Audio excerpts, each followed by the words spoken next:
shakisha uri we kandi uwo muntu dite ku magambo y'abantu.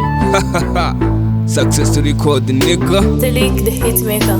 Iminwa yabo yarabarenze, ibyabo byose ni halo halo, barihamagara cyane bakavuga kwaje.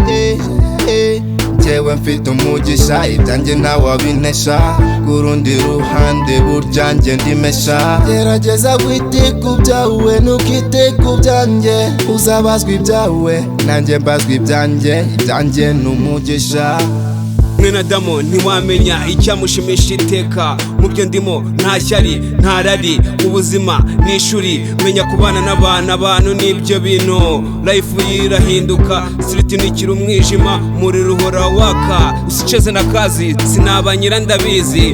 Gute wiyita umugabo ukirwanira umugati n'umwana, street si yo kurwaniramo, street ni yo gushakiramo. Ntuzahorana ikiniga, chesi niza buri muntu, sinkoreshwa na vampire, umurimo nkushyira imbere ni ngombwa kugafata, nta mwanya wo guta ni kakarenge. Ibyo nkubwira silenge nka silenge z'iki gihe, sindi umuhungu w'inkunguzi, impano yanjye nakiguzi.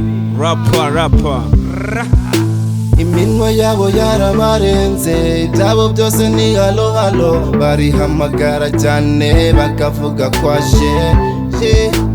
Njyewe mfite umugisha, ibyanjye ntawabinesha, ku rundi ruhande burya njye ndimesha. Gerageza kwite ku byawe ntukite ku byanjye, uzabazwa ibyawe nanjye mbazwa ibyanjye, ibyanjye ni umugisha.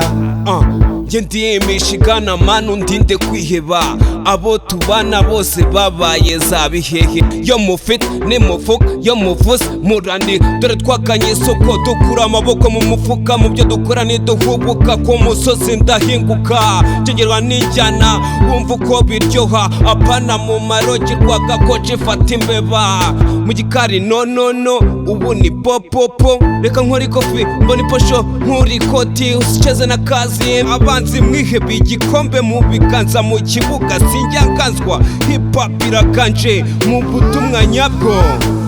Iminwa yabo yarabarenze, ibyabo byose ni halo halo, barihamagara cyane bakavuga kwaje.